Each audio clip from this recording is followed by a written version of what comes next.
Assalomu alaykum talabalarim. Xo'sh, yaqinda bir ijtimoiy tarmoqlarda ma'lumot ko'rib qoldim.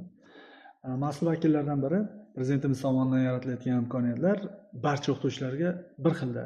Ya'ni O'zbekistonning har qanday nuqtasidagi o'qituvchi ham $1000 dan oshiq oylik olish imkoniyatiga ega mazmunda bayonot berdilar.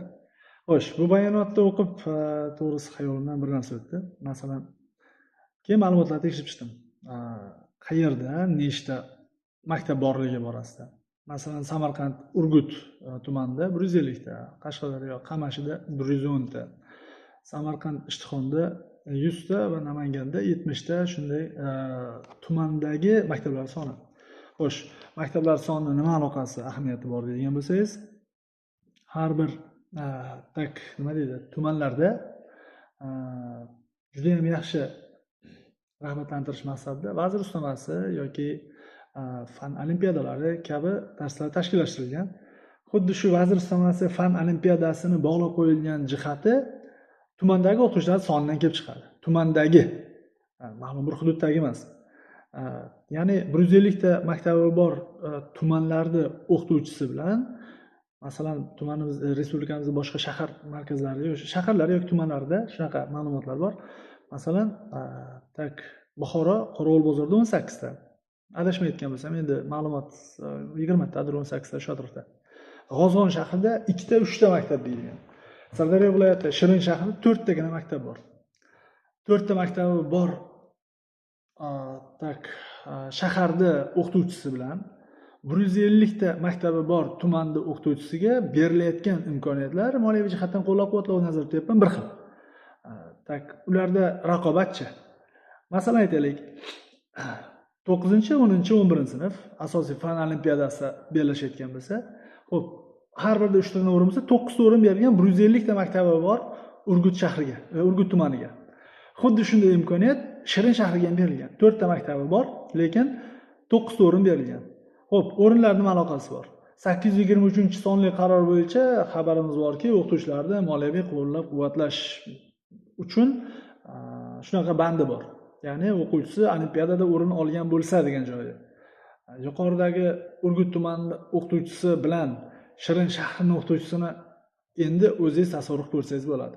Shirin shahrida o'quvchisi qanday tayyorlashdan qanday nazar u o'rin olishi aniq. Chunki 9 ta o'rin bor, o'quvchilar soni ham shunga yarasha uncha ham ko'p emas. 150 ta maktabda esa u tabiiyki boshqacha savol tug'iladi. Xuddi shu bilan birga vazir ustamasi ham xuddi shu masala muammo turadi. Tuman bo'yicha olib qaraganda qanday-yu, 4 tagina maktab bor, shahar bo'yicha olib qaraganda qanday. Xo'p, bu narsani o'ylashimcha ijtimoiy qandaydir tengsizlik deb o'yladim. Ya'ni maktablar, tumanlar orasida olib qaraganda. Xo'p, qanday hal qilsa bo'ladi bu narsani? Hozirgi axborot texnologiyasi rivojlangan davrda yashayapmiz. Tuman bo'yicha emas, shuni hududiy, kichik mikro hududlar bo'yicha ajratsa bo'lsa kerak. Misol uchun, faqatgina to'g'ri vazirlikdan boyagi 20 ta maktabni yoki 30 ta maktabni alohida qilib chiqib, hammaga teng miqdorda bo'lib, xuddi shunday testlar aytaylik keladi, beriladi. Buni natijasida hamma bir xil miqdordagi ana bilan kurashadi. Misol uchun, bir xil miqdordagi konkurentlarga ega bo'ladi demoqchiman. Eplasa bo'ladi bu narsani, faqatgina buni qanday mexanizmni ishlab chiqish kerak, xolos menimcha. Shunda yuqorida aytganimizdek, o'sha ko'p narsa moliyaviy qo'llab-quvvatlovdan tashqari o'quvchilarning ruhiyatiga ham bog'liq. Masalan, 4 ta maktabi bor shaharda o'quvchi aniq o'rin olaman deb oladi. Ishonadi, biladi.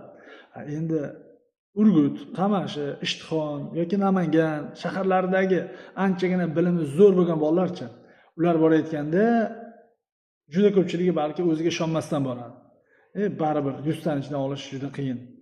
Endi 2 tadan borsa chiqarib maktabdan, o'sha fan olimpiadasiga. Aslida 4 tadan 5 tagacha mumkin. 2 tadan borsa 200 ta yoki 150 talik tumanda 2 tadan borgan taqdirda endi o'zingiz tasavvur qilib ko'ravering, u nechta bo'lib ketadi. Birinchidan joyda ham muammosi bor, yana boshqa. Bu narsani mutasaddilar o'ylab ko'rsa anchagina yaxshi bo'lardi. Ham bolalarni psixologik jihatdan qo'llab-quvvatlash, ham o'qituvchini moliyaviy jihatdan qo'llab-quvvatlovda teng huquqli bo'lishi. Rahmat.